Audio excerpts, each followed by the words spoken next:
yi jërë ngeen jëf ci ànd bi ak Walf TV la voix des sans voix dal leen ak jàmm ci jataay bi ñu leen tànnal tey di waxtaane ak yéen actualité réewum Sénégal dinañ waxtaane wàllu sport dinañ waxtaane également politique ak campagne électorale bi nga xam ne ci la ñu nekk suñu gan tey di madame Khady Diène Gaye moom mooy ministre de la jeunesse des sports et de la culture soxna si maa ngi lay nuyu dina dalal jàmm ci Walfadjri. sëñ Moustapha maa ngi lay fay di la jaajëfal jërëjëf di nuyu Sénégal yëpp di nuyu les acteurs sportifs les acteurs culturels les organisations de jeunesse di beral itamit nuyu waa population département de Mbour ak population commune Joal Fadiouth Ngazobil bi nga xamante ne fa laa cosaanoo ak yow dinañ waxtaane politique ak campagne électorale bi nga xam ne ci la ñu nekk waaye dinañ waxtaane également département bi ñu la dénk war naa mat juróom-benn weer léegi muy jeunesse sport ak culture lan lañ fa def lañ fa defagum les dossiers d'actualité yi nga xam ne moom nga tiim dinañ ko waxtaane waaye tamit ci campagne yu nekk di waa fàttali rek ne journée campagne bii ñu nekk tey ay violence amati na ci ndaxte bi ñuy dugg fii rek la ñuy xamal ne cortège Ousmane Sonko moom mooy tête de liste nationale bu Pastef dañ ko attaqué foofule ca Koungheul Issa Tine moo ñu koy xamal léegi ba jokkoon nañ sax ak journalistes yi nga xam ne ñoom ñoo nekk ci cortège bi ñu ne effectivement am na ay jàppante yu fa am ak ay sànnante xeer ba am na ay oto yoo xam ne yàq nañ ko ci cortège bi nga xam ne moo ànd ak Ousmane Sonko beneen actualité du jour muy Bougane Gueye Dany di njiital gëm sa bopp moom Bougane Gueye moomule tey ji la doon jàkkaarloog ak àttekat bi foofule ci tribunal de grande instance bu Tambacounda procureur nag la mu sàkku mooy ñu tëj ko ñetti weeri kaso waaye tamit amande ko 500 000 de francs CFA dinañ ci waxtaan bu ci kanamee su fekkee ne fii ak ñuy pare xëy na verdict bi tombé na parce que lii lu procureur a sàkku rek la alors madame Khady Gaye Diène ministre des sports defe naa yow yaay jigéen bi ko njëkk a nekk ci histoire du Sénégal yaa ngi fekk baax foofule ca Joal jànge université bu Saint-Louis Gaston Berger fa nga amee sax day en droit bi ñu la nommé ministre des sports ñu bari jékki-jékki ne est-ce que xam na dara ci sport mais bi ñu la gëstoo la ñu xam ne ndekete yow yaa ngi jàng ci institut national supérieur de l'éducation populaire et du sport mu INSEPS donc ci famille sport nga bokk déjà nekkoon nga fi également inspectrice régionale des sports fii ci Dakar donc ku xam ministère boobu nga gën a xam ministère boobu sax moo tax ñu dénkoon la direction de la formation et de la coopération au ministère des sports ci Pastef gi nga bokk parce que dama ko fàtte ci présentation bi yaa ngi bokk ci parti bii di Pastef Ousmane Sonko jiite ko yow yaa jiite li ñuy tuddee pôle sport nekk ci MONCAP muy kuréel gi nga xam ne moo dajale ñi ànd ak Ousmane Sonko muy cadre partem est-ce que li ma wax ci yow am na loo ciy dolli. jërëjëf Moustapha waa lu ma ciy dolli ak lu ma ciy rectifier effectivement maa ngi juddoo fii Dakar daal di yaroo Joal waaw sama maam bu jigéen sama turando mooy ku jur sama yaay fa laa yaroo ba ma génnee foofu ci laa dem yeggali ci samay jàng ba man maay atterrir université Gaston Berger de Saint-Louis à l'an 2000 laa am sama maîtrise en droit option droit de l'entreprise immédiatement après ma daal di enchaîner avec un DEA de droit économique et des affaires et en même temps aussi je faisais un DSS à l'époque on appelait ça le diplôme d'études supérieures spécialisé de juriste d'affaires donc man ci gàttal man je suis juriste de formation ba ma fa jógee itamit loolu moo ma yóbbu ma daal di def le concours d'entrée à l'INSEPS section inspectorat foofu noonu laa génnee avec le certificat d'aptitude à la profession d'inspecteur de l'éducation populaire de la jeunesse et des sports ci laa ñëwee ci lañ ñu affecté ministère de la jeunesse et des sports et des loisirs je précise waaw ñun bu ñuy dégg service c'était ministère de la jeunesse des sports et des loisirs ñun ñu ngi génne en 2007 ñu ngi génne en 2007 ci nguuru président Abdoulaye Wade la di fàttali ne que j'ai pas été directrice de la formation pour rectifier et du développement du sport, mais j'ai été agent au niveau de cette direction et en un moment, j'ai été la responsable de la coopération Je suis chef de division de la coopération au niveau de cette direction. Mais avant cette direction aussi, j'ai cheminé tour à tour au niveau aussi de la direction de l'administration générale et de l'équipement. Bon, moi, j'ai fait la direction de la formation et du développement du sport, qui l'a tablié au niveau du service régional des sports de Dakar. Oui, voilà, comme chef de service. Et après, il faut que je me affecté à Kaolack. Kaolack, d'ailleurs, affectation Kaolack, bi man bi la nommé ministre là ko dégg ñu ne woy dañ ko affecté woon Kaolack pour la sanctionner. Est-ce que c'était effectivement ça? Bon, affectation bi Kaolack comme fonctionnaire, en tant que fonctionnaire, on est appelé à servir partout. Mais ci contexte bu mu xewee woon et puis comme du woon un mouvement général, c'était juste en fait benn acte d'affectation bi nga xamante ne la.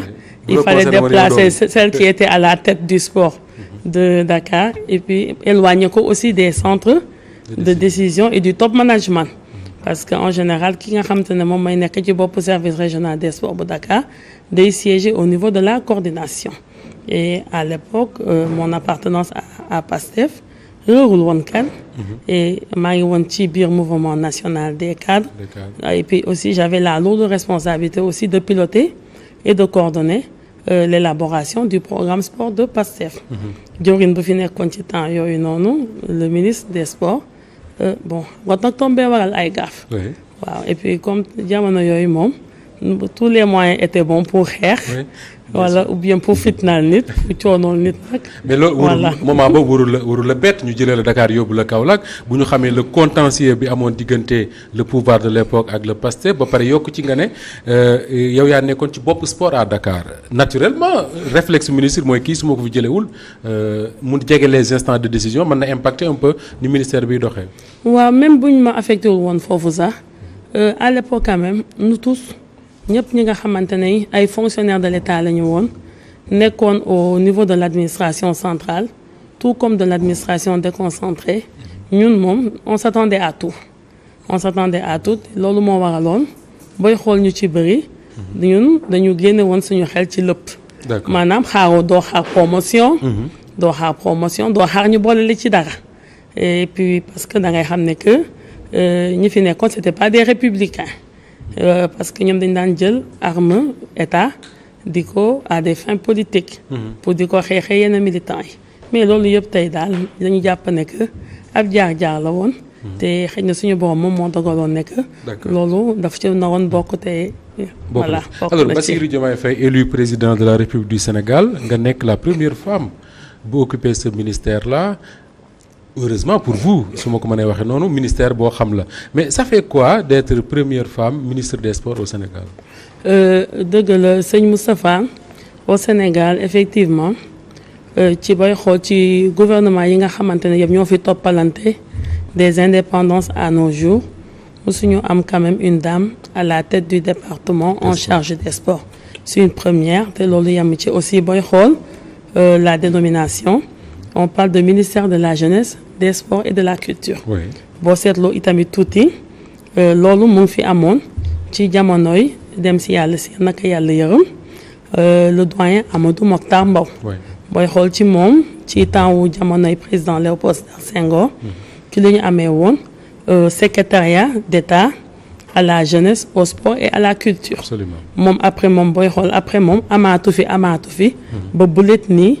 ci régime son excellence le président de la République Bassirou Diomaye Diakhar Faye di ci profité wàlle itamit di gërëm di sant son excellence le président de la République Bassirou Diomaye Diakhar Faye et le premier ministre chef du gouvernement monsieur Ousmane Sonko pour la confiance quand même placée en moi en me plaçant à la tête de ce département. Et nous avons quand même accepté cette nomination ak humilité bu bëri te xam ne que confiance moo tax.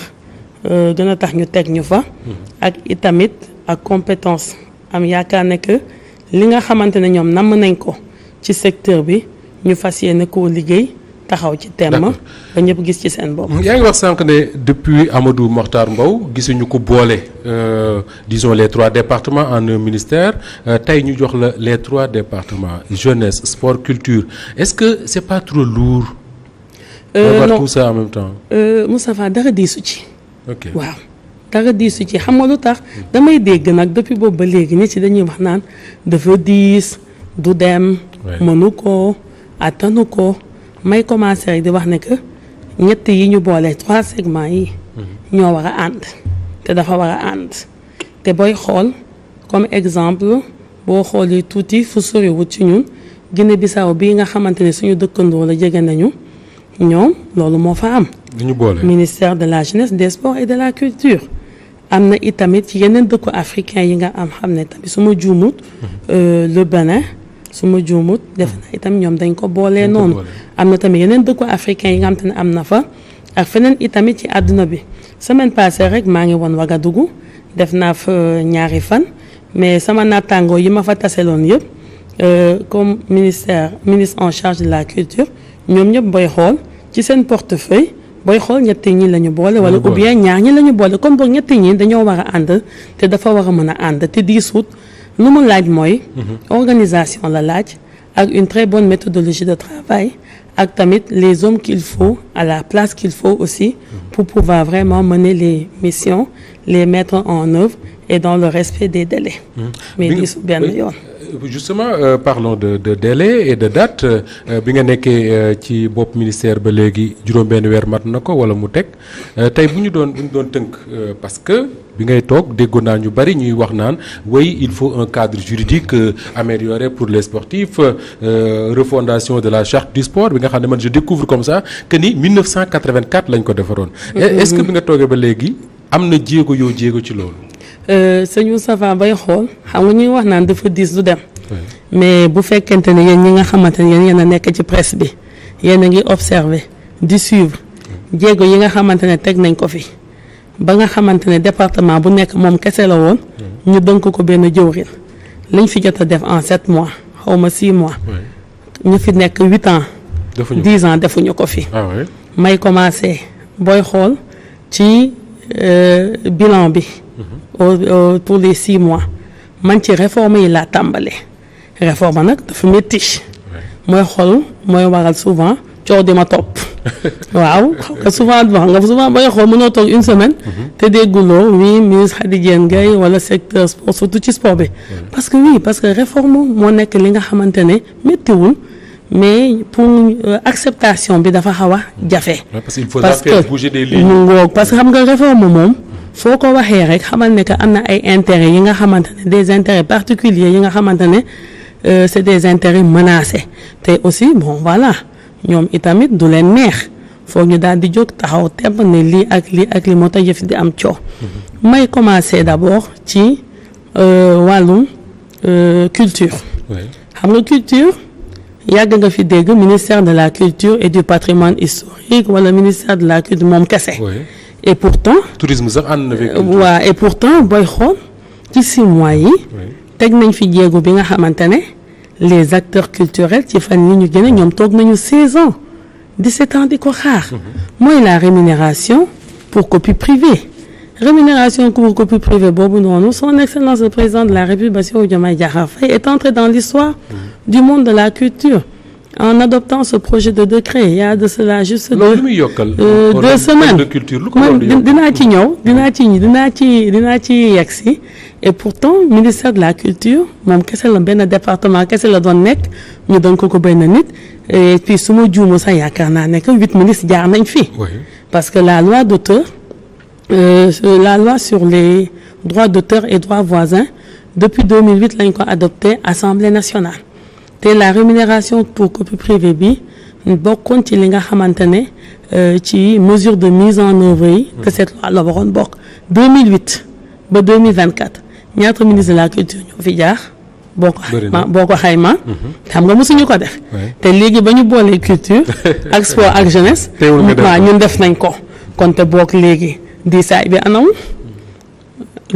anamu léegi copie privée boobu noonu nekk li nga xamante ne dafa am solo d'abord ci wàllum artiste bi moom ci boppam moom mi nga xamante ne moom mooy créer ay œuvres def ay production artistique am et tout nekk itamit lu am solo itamit pour accompagner la promotion et le développement des industries culturelles et créatives ndaxte ñun man ba ma ñëwee ñu dënk ma yëf yi bañ may laaj sama plan d'action sectoriel ñun dañu jël copie privée bi daal di koy dugal ci les mesures urgentes et prioritaires. yu mënta xaar waaw yu mënta xaar yu yàkkamti.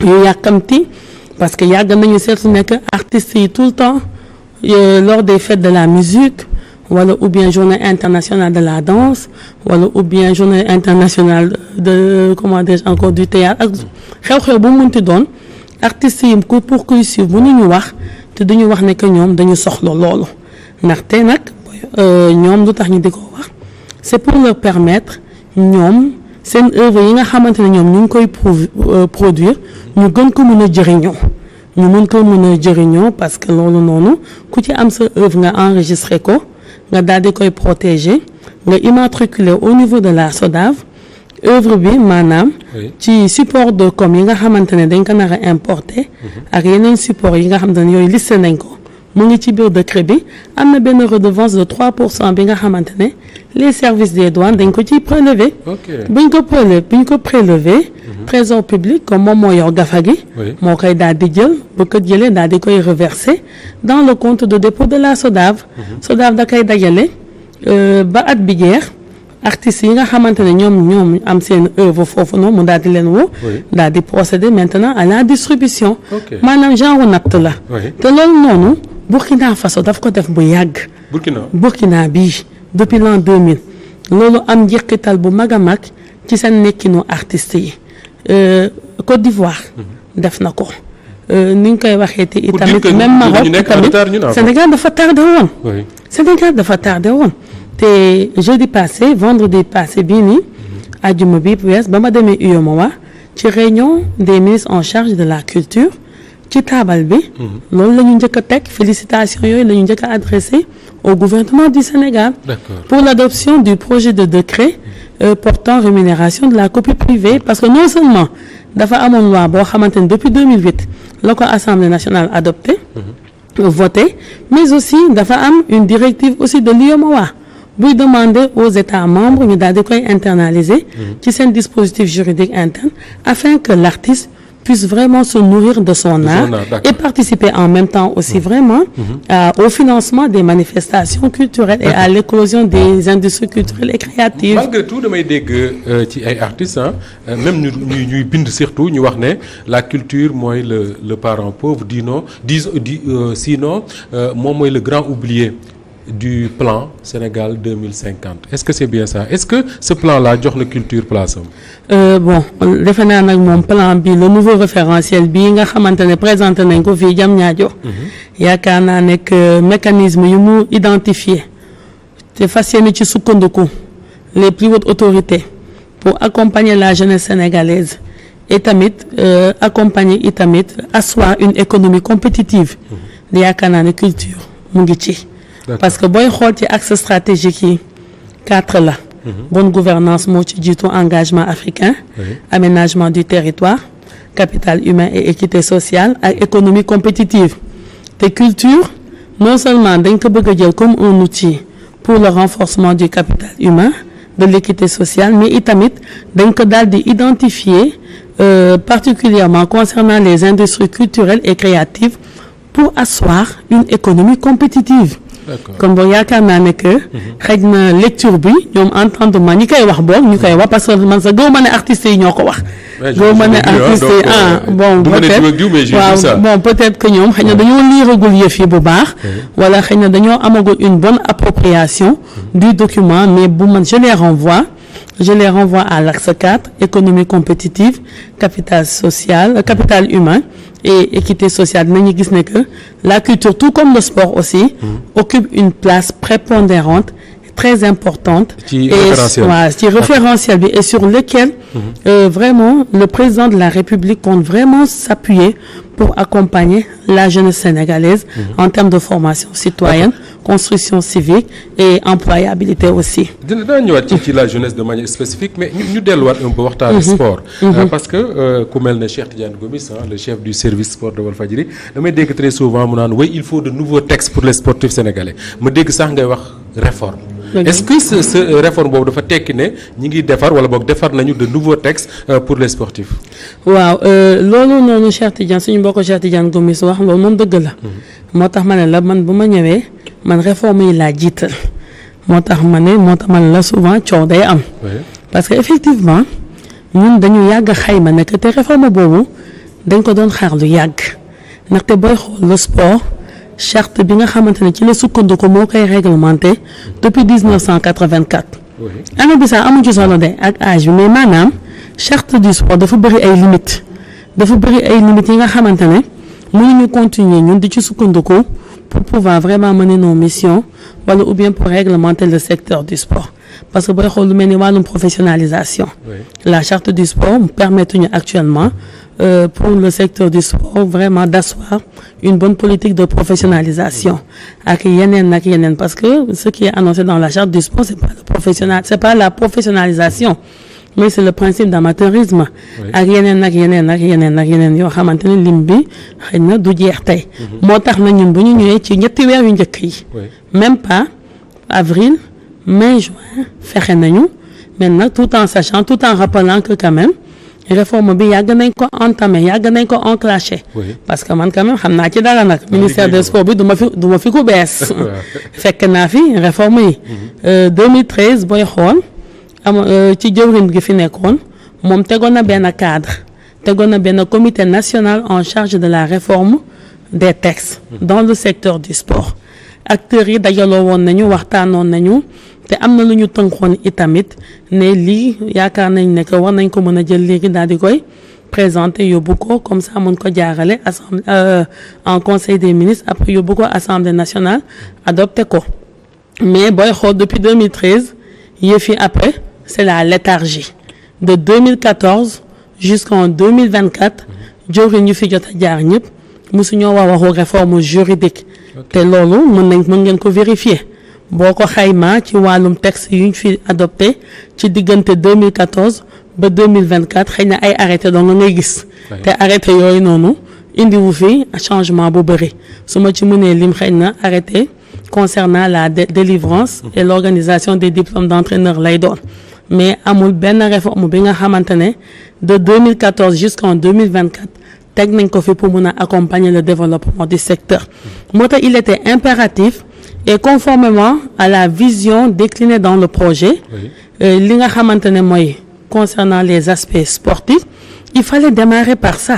réforme parce que comme on dit il faut toujours commencer par le commencement au commencement xam nga da ngay lire ci yenn lire naan la au commencement Dieu créa le ciel et la terre non loolu il faut que la ñuy commencer maanaam mooy reen gi mooy les racines parce que tant que teguñu réforme yooyu noonu li nga xamante ne moom la son excellence le président de la république nama te décliné ko dans le projet ñun duñ ko mën a mener à bien duñ ko mën a mettre en œuvre te bu fekkente ne suivre ngeen man ba may def sama passation de service ak jawriñ bi fi nekkoon ministre en charge des sports am na ay mesures yi nga xamante ne annoncé woon naa que ay mesures yi nga xamante ne concernant la professionnalisation le financement du sport surtout à travers la mise en place d'une chaîne de télé sportive am na itamit mu ngi ci mesures yi bu fekkente ne def nga rewind bi tuuti sama passation de service di nga dégg les 17 mesures su ma juumul yu ma am na ay mesures yu ma annoncé woon et puis aussi la démocratisation aussi de l'accès au sport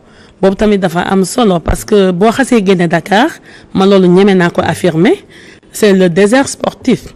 Côté infrastructure c'est vrai c'est le désert sportif loolu nañ ko ñemee wax itamit loolu mooy noonu guñ fi fekk ñun te yàgg ngeen dégg ay milliards ñu naan dañ ko jagleel pour réhabilitation tel stade wala construction tel nangam mais bon boo demee constater de visu di nga xam ne que fii en réalité di nga laaj sa bopp ne où sont passés ces milliards wala où est passé vraiment les programmes qui étaient dédiés à la réhabilitation des infrastructures sportives. stade yi nga xam ne dafa fonctionnel qui sont quelque part rares souvent boo duggee ci lu mel ne pelouse bi wala vestiaire yi da nga naan milliards yi ñu ci def fan lañ ko dugal. loolu tamit état d'insalubrité extraordinaire ak yu demee noonu. loolu tamit ay questionnement la. parce que da ngay gis ne que am na ay stade man keroog am na benn document bu yegg si ci sama taabal. ay stade yi nga xam te ne man fekk naa bu ñuy wax naan ñii bu ñuy voté projet de budget bi ñu ne crédit budgétaire yi dañ koy jagleel tel stade pour leur rénovation. Oui. Et pourtant jot naa ay rapport ay documents yi ci autorités locales yi nga xamante ne fa la stade yooyu nekk. ñoom ñu ne ma. seen pelouse bi yàqu na wala seen gradin bi am na li am na nangam. loolu nag dafa nekk li nga xamante ne loolu c'est fini ça. plus jamais ça. doo ko nangu. il faut que déedéet loolu taxu ñu teg ma fi. loolu kañ moom bu doon loolu kese loolu taxu ñu teg ma fi man dañ ma fi teg pour affaire yi mën a dox et puis à côté de cela il y a tamit le problème des territoires. Les communes ici au niveau du Sénégal pratiquement boo fa demee itamit y a rien man tey jii fépp fu may doxantu ci Sénégal xoolal mënatuma doxantu librement. surtout ma xam parce que fu ma romb xale yi dañ may naan madame le ministre amuñu installation sportive madame le ministre suñu stade madame le ministre amuñu fu ñu mën a jouer amuñu lii nangam booy xool daanaka pratiquement fépp foo dem ci Sénégal yeneen discipline sportive yi la pratique dafa nërmeelu parce que amul lieu de pratique. te sport mooy li nga xamante ne du fu nekk nga ko mën a defee. xëy na football sax mun nga fekk benn bayaan takk say bant jël sa benn buum ak yooyu noonu def ko mais pour yenn discipline sportive yi quand même il faut un minimum d'aménagement spécifique. Oui, d'accord boo nee stade di nga boo nee sport di nga ne infrastructure mais les acteurs les pratiquants ñi nga xam ne bu ñu dee seetaan sport ñoom ñoo tax tey jii nii le Sénégal. am na développement ci wàllu football du moins du côté des professionnels ñi nga xam ne ils gagnent bien leur vie mais soo ci jëlee noonu les footballeurs sénégalais qui sont dans le championnat local jëlal karatéka jëlal athlète jëlal ku la neex leurs conditions de vie et de travail mi ngi noonu est-ce que ak réforme yi ngay annoncé dinañ am des sportifs qui puissent vivre de leur sport même bu ñu nekkee ci biir réew mi. mais c'est tout le sens de cette réforme. C'est tout le sens réforme yi. déggoo ma ne dafa war a mën a gunge la professionnalisation du sport et sur tous les plans ci réforme yi itamit yi ñu annoncé maanaam le sportif de haut niveau dafa war a am un statut yéen souvent di ngeen toog dégg ne diw ak diw pourtant toj na fu ne il nous a fait rêver dem na Caire 86 wala dem na yeneen championnat mais après ni ngay déggee mujjantalam du neex. bu deful ndànk sax dañ koy ketal. mu ngoog voilà mu ngoog loolu noonu yëpp. booy xool xëy na booy xool ñàkk encadrement bi moo fi ne loolu moo tax na réforme yi daf ko prévoir. Le sportif de haut niveau dafa war a am un statut tout comme ni ñuy def ci wàllu culture permettre à l'artiste de vivre dignement de son métier de son art. Et même d'accompagner même le développement du secteur. Mais réforme bii ñu bëgg indi tamit ci cadre juridique pare na ñu ngi ko déposé assemblée nationale la ñuy xaar pour amaat ko. pour mun fa yóbbu loi bi. waaw mu assemblée nationale daal di koy mën a. foofu noonu daal di koy mën a voter. xam nga tey jii fii Sénégal doxagoo ba gis une mutuelle pour les sportifs en cours de carrière et en fin de carrière. te loolu. ñun wax nañ ci mën a indi quand même un encadrement. loolu amagu fi te xëy na loolu bu amee dina mën a quand même saafara problème yu bëree. doo dégg xëy na ku ñuy katal doo dégg ku liggéey dafa war a ànd ak xel bu dal. absolument alors li nga xam ne nag moom jërul xaar assemblée mooy la sélection nationale l'équipe nationale de football du Sénégal coow lu bari topp na la ci nag yow parce que bi contrat Aliou Cissé jeexee li ñu wax mooy yow ak fédération bi déggoowu leen ci et tout. Est-ce que tey fi ñu toll nii da nga jàpp ne Sénégal dañuy bàyyi la fédération sénégalaise de football mu tànn entraîneur bu ko neex wala le gouvernement d'Ousmane Sonko se dit il faut un sélectionneur local wala standing bi équipe nationale bu Sénégal am léegi il faut un sélectionneur d'une autre dimension xëy na pour yóbbu l'équipe nationale ci beneen étape lan moo ci seen position. Bon ñun nag man nag sama position mooy. Et puis j'en profite quand même avant ma ciy tontu ci laaj boobu. Rendre un vibrant hommage quand même au coach Aliou Cissé. Le coach Aliou Cissé quand même man ba ma koy suivre du tey te am naa ci morom yu bëri ak ay samay samay naataango yu nekk ci gouvernement bi itamit yàgg nañ ko suivre. ndaxte le coach Aliou Cissé il a été joueur en 2002. J'étais en DEA, de droit économique et des affaires. Mais taxawaayam ci équipe nationale bi yàgg naa ko seetlu yàgg naa ko topp gaynde dëgg vraiment il savait haranguer la foule il savait vraiment quand même tirer ses coéquipiers même bu ñu demoon et jusqu'à la dernière seconde je me souviens vraiment de ce match de finale livré contre le Cameroun et par la suite Cameroun daal di koy gagné en 2002. au Mali au Mali bu ñu perdre finale bi. au tir au but su ma fàttewul. absolument ak dem si yàlla. yan naka yàlla yërëm mais ba mu ratee.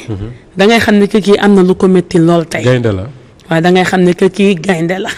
gaynde dëggantaan njaay la parce que gis naa ne que vraiment amoon na lu ko métti dëggantaan njaay. ñu demati ca coupe du monde. mon coach aussi Aliou Cissé en tant que joueur. ñu gis tamit nekkoon capitaine bi ñu gis itamit dëggantaan njaay taxawaayam. et c'était historique pour la première fois Sénégal première participation mu daal di àgg ba quart de finale perdre match bi devant la Turquie. yàlla dogal moom mu ñëw en 2015 ñu teg équipe bi ci ay loxoom. ba nu muy indee coupe bi en 2022 une première aussi historique ici au Sénégal. léegi nag dafa am li nga xamante ne nag aussi Moustapha le sport ici au Sénégal est financé par l'État du Sénégal. Absolument. État moo ko financé de. oui État mooy financé infrastructure yi. État mooy financé les compétitions internationales yenn formation yi sax État moo koy financé bu État banqué ay loxoom xaw ma ay yoxoom comme ni ñu koy waxee ci wolof dara du dox. bu seetaanee. équipe nationale de football. muy équipe de basket beeg yu ci bëri État mooy financé pratiquement lu ci gën a métti. contrat bi jeex na. depuis fin août. avant muy jeex j'ai consulté quand même j'ai tenu des séances de travail avec le président de la fédération sénégalaise de football que je salue au passage. Très honnêtement parce que man quand même depuis bi ñu ma tegee ci kaw département ba léegi man c'est la concertation que je privilégie et l'inclusion. Bien vrai que les fédérations elles sont bénéficiaires d'une délégation délégataire de pouvoir. Oui, ils sont délégataires d'une mission de service public. Absolument. Fa état mënut a àgg état da leen ko dënk pour ñoom ñu mun fa àgg mun a wéyal liggéey bi mun ko doxal mais n'empêche toujours man je tiens quand même vraiment à me concerter avec les véritables acteurs. Et puis le contrat qui est expiré, il y avait des objectifs qui n'ont pas été atteints. Particulière, notamment gagner la dernière Coupe d'Afrique des Nations et puis amener l'équipe en quart de finale à la Coupe du Monde. Ça n'a pas été atteint, le contrat est expiré en fin août et il y a la possibilité quand même de rompre. Enfin, de ne pas donner son approbation. Non, de ne pas, non. On ne pouvait pas du tout quand même prolonger le contrat parce qu'il n'y avait pas une clause de tacite reconduction. Il n'y avait pas ça dans le contrat. Il n'y avait pas une clause de tacite reconduction. S'il y avait une clause de tacite reconduction, peut-être la fédération aurait eu la latitude daal di koy prolonger et puis informer juste la tutelle. Mais dès l'instant qu'il n'y a pas cette clause de tacite reconduction, fédération mënut a def dara en matière de choix de sélectionneur tant que référé wul à la tutelle mooy le ministère en charge des sports. léegi nag ci sélectionneur bi nag. bi nga xamante ne may ñëw ci sélectionneur bi ñu ne am na ñu la reproché ne oui Aliou Cissé mënu leen wax ne critères yi que tax mu renouveler leen contrat bi ñu ne classement FIFA ñu ne non ça fait pas sérieux ñu ne xëy na risque de désamour avec l'équipe nationale du Sénégal. Moi personnellement je dis désamour kenn mënu ko mesurer mais lan nga ma ñu leeral ci loolu désamour ak classement FIFA boobu ñuy tudd. sëñ Moustapha wax naa la sànq nee naa la y avait des objectifs fixés dans le contrat. yow loolu nga jàpp. remporter la Coupe d'Afrique la dernière Coupe d'Afrique des Nations. amener l'équipe jusqu'en quart de finale. du mondial. Ces objectifs-là n'ont pas été atteints. Et puis bon. Et les deux autres. Et puis bon. Beaucoup ci li nga évoqué. Et puis bon c'est l'état du bon yooyu tamit aussi. Entre autres aussi peut-être voilà et puis c'est l'État du Sénégal aussi qui finance le sport. Alors c'est état boobu di financer est-ce que dafay continuer bàyyi la fédération sénégalaise de football malgré xaalis bi muy gagné yëpp ci compétition yi mu tànn entraîneur di ko fay wala état bi danaan tànn leen entraîneur mais comme man may fay lii mooy sama choix. Bon loolu nag quand même j'ai aussi parlé j'ai vraiment échangé avec le président de la fédération sénégalaise Augustin Senghor de football on a vraiment échangé et tout yaakaar naa ne que moom ñoom xam nañu quand même parce que ñoom ñoo gën a résultat football bu defee ay résultats positifs ñun ñëpp la suñu xol yi di féex ñun ñëpp la suñu xol yi di neex et vraiment moi je leur fais confiance quand même xam naa ne peut-être que ça va pas tarder ils vont nous proposer celui qu'ils auront choisi pour confier ko les destinées de l'équipe parce que dañoo war a dem itamit ci ay yeneen tournoi de qualification. Mais est-ce que pare nga pour fay un entraîneur 50 millions wala 70 millions wala 30 millions comme Aliou Cissé? xam nga loo gis rek ay waxtaan la. D'accord waaw loolu buñ ca àggee dañuy xool rek. loo gis rek ay waxtaan la ak xool itamit gafa état bi itamit. la mu àttan ak la mu àttanut. xam nga yu ump la wala nekk priorité yi bëri na urgence yi itamit bëri na. ba pare ngeen boole ci nay ba pare ngeen boole ci nay aussi. déet nag sëñ Moustapha yàqute bi moo métti rek yàqute guñ fi fekk ak retard gi moo métti. yàqute gi mais le choix c'est quoi un entraîneur local wala ñu bàyyi Pape Thiaw mu continuer jusqu'à mu def CAN ba pare wala. da ngeen naan nañ wuti entraîneur fu mu mënti nekk baax na nekk koy gagné rek. loolu fédération bi ñoom defe naa ñoom ñu ngi ciy liggéey instant bii nii. d'accord waaw. alors peut-être un mot parce que temps bi mi ngi ñuy daw bu baax te il faut ñu waxtaane politique CNG de lutte. temps yi daje nañ fi ñu ne dañuy tànn président. kan moo ko war a jiite. ñu jékki-jékki coow li ne ñuy coow ba mu jàgg rek ñu ne tànn nañ diw. quelques heures wala ñu dégg un communiqué du ministère qui dit non tànnuñu kenn c'est quoi le problème? Y a aucun problème en fait voilà ce qui s'est passé.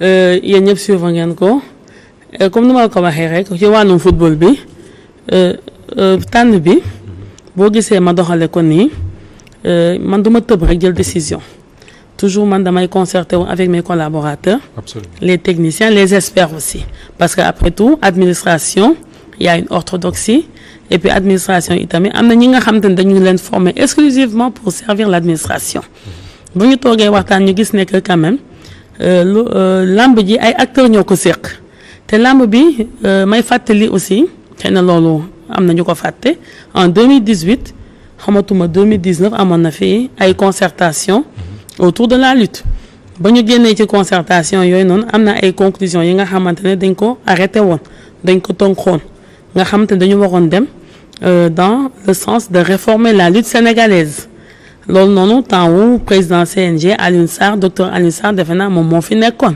maa ngi woon fii ci ministère des sports bi fekk woon naa lépp.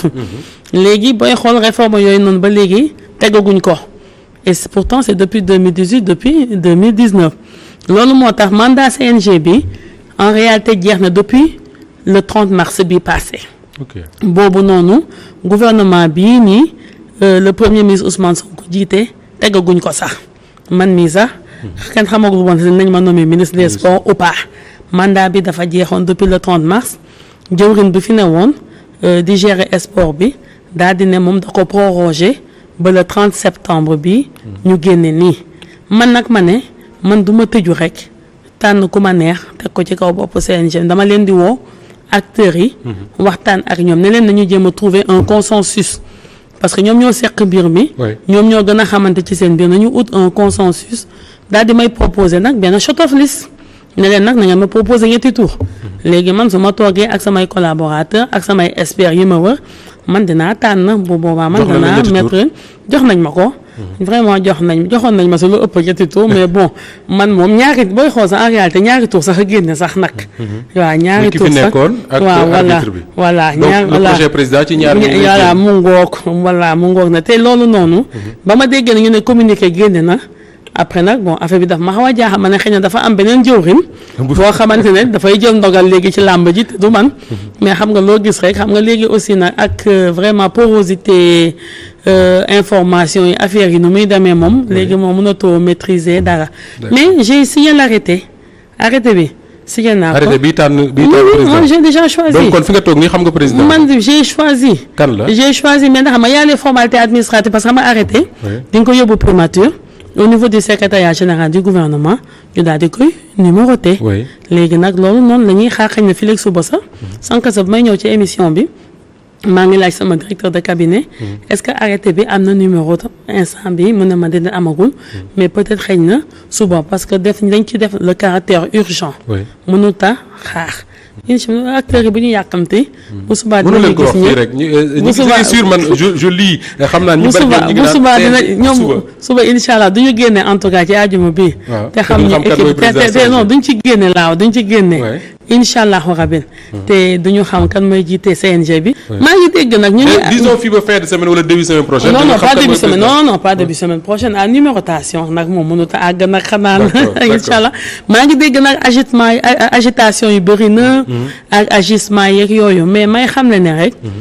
boo gisee ma doxalee ko noonu c'est pour indi réforme ci làmb bi dafa soxla réforme et puis booy xool itamit lutteurs yi am na ñu ci bëri booy xool en fin de carrière comme ni ma ko waxee nii rek mujjantal bi du neex te pourtant da ngay xool dañ fiy gagné ay drapeaux gagné fi lii nangam moo tax ma ne foog ñu teg les acteurs yi nga xamante ne au moins moo tax mandat bi sax booy xool benn at la 1 an la mandat bi 1 an la oui parce que mandat bi c'est un mandat de transition.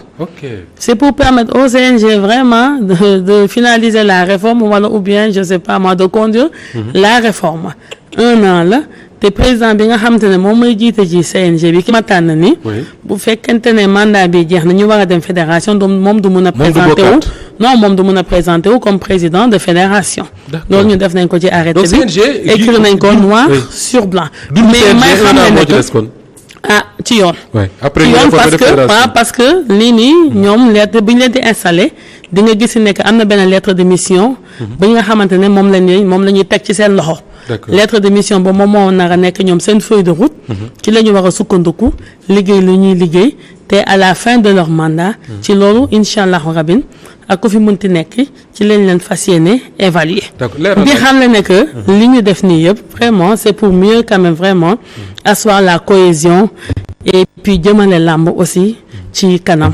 D'accord alors li ñu dese ci lu tuuti la il faut ñu waxtaane politique. mais dafa gàtt nag émission bi su ma la ko àggewul du baax. mooy ñi tuddee élèves professeurs ñi nekk seen CNEPS bu Thiès. waaw ñu ne ñoom ils vivent vraiment dans d'énormes difficultés ça fait 4 mois. amuñu salaire. même centre bi ñu nekk dafa vétuste. pour un état qui doit quand même accueillir les JOJ bu yàggul dara. lan ngay wax tey ñooñu noonu pour rassurer leen très rapidement madame la ministre. absolument ouais. Je rassure les élèves maîtres. incha allah seen bourse ñoom dinañ ci jot. d'accord xam nga nag Moustapha nag. suñu ndono gi ñu fi fekk. yàqute gi man xamoon naa ne yàqute am na. mais xam nga boo nekkee ministre ci ngay gën a am accès à certaines données confidentielles mais ci laa gën a réaliser ne que ndekete yàqute bi ñu doon wax yëpp dafa weesu yàqute yeneen saa yi damay toog sax su ma wàccee toog sama kër ma ne lii moom est-ce que jarul dagg sànni rek indiwaat lu bees takk daje ci paquet teg pourquoi pas mais oui parce que yàqute bi dafa ëpp parce que da ngay dégg ay milliards man yàgg naa suivre procédure d'adoption loi de finances ci programmation budgétaire bi da ngay gis ay crédits budgétaires yu bëri yu ñuy jagleel benn secteur te tamit da ngay gis ne que ci document bi à la fin de l'année d'exécution budgétaire ci situation d'exécution budgétaire bi da ngay gis ne que ces crédits-là ont été vraiment consommés. C'est des crédits engagés liquidés et payés et dans la réalité comme ça doo xam yëf yi fu mu dugg dinaa ñëw ci CNEPS moom loolu tamit dafa bokk ci réforme yi CNEPS dañ ko war a réformer CNEPS ci boppam parce que booy xool CNEPS am na bu ñu fi benn kii bu ñu fa amoon mooy le collège des espoirs boobu noonu ku mel ni El Hadj Amadou Diaba le seul médaillé olympique jusque là ci collège des espoirs boobu moom jaar na fa ak yeneen ni athlètes et puis collège des espoirs boobu noonu booy xool bañ ko ba mu nekkee en léthargie Sénégal mën naa wax ne xaw na impacté tuuti ñun ci suñuy performance su athlète et particulièrement en athlétisme parce que athlètes yu bëri faafu lañ dañ fa daan jaar ñu leen fay tàggat ñuy dem di participer ay championnats du monde ay championnats d'Afrique ak ay Jeux olympiques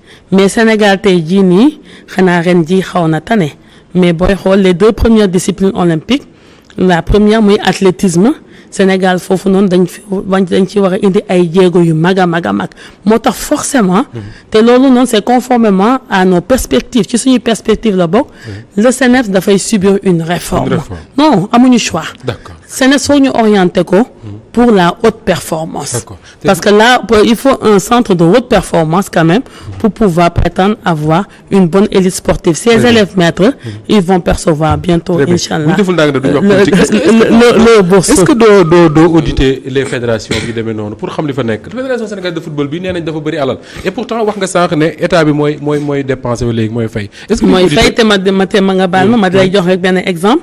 man ba ma ñëwee ci ndono gi. maanaam dañoo voté woon chapitre des compétitions internationales dotation bi 7 milliards 900 millions 910 mille la woon. te bu ma ñëwee man maa ngi jël service au mois d'avril. Le 12 avril laa def passation de service booy xool tout ce budget là a été consommé. document yaa ngi ne mën naa la ko fi bàyyi. waaw te boo bëggee aussi mën nga dem là-bas au budget. à la programmation budgétaire.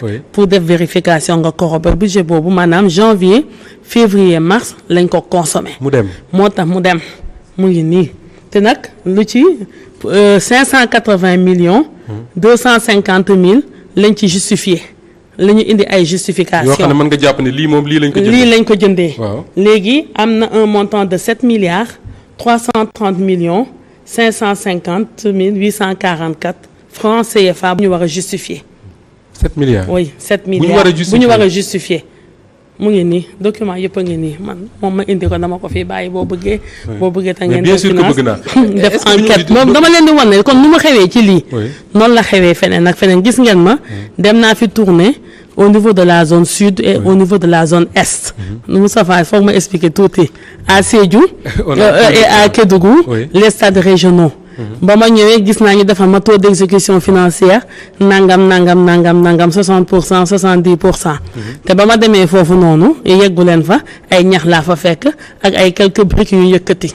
waa léegi loolu. xaalis moom lekk nañ mais bu ñu nee taux d'exécution financière de 60% 60 mais xaalis bi génn na. xaalis bi kañ génn na te boo demee nii de vue nii. xanaa na 60% 67% bu génnee na xanaa na au moins. moitié bi war nañ ko tabax xanaa minimum. bien sûr à défaut nga def infrastructure bi mais au moins war nga def moitié bi. loolu noonu mooy yàqute yi nga xamante ne mooy suñu ndondo. mooy sama ndondo man ci ministère des sports bi. agitation yi nag bëri na agissement yi bëri na parce que réforme yi ñuy teg arrangé wut ñu bëri. xam nga réforme moom.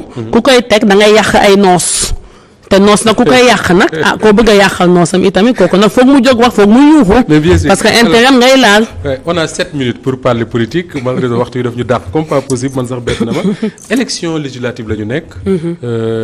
gis nañ la Joal. nga fa ngay battre campagne. ak côté Mbour yooyu.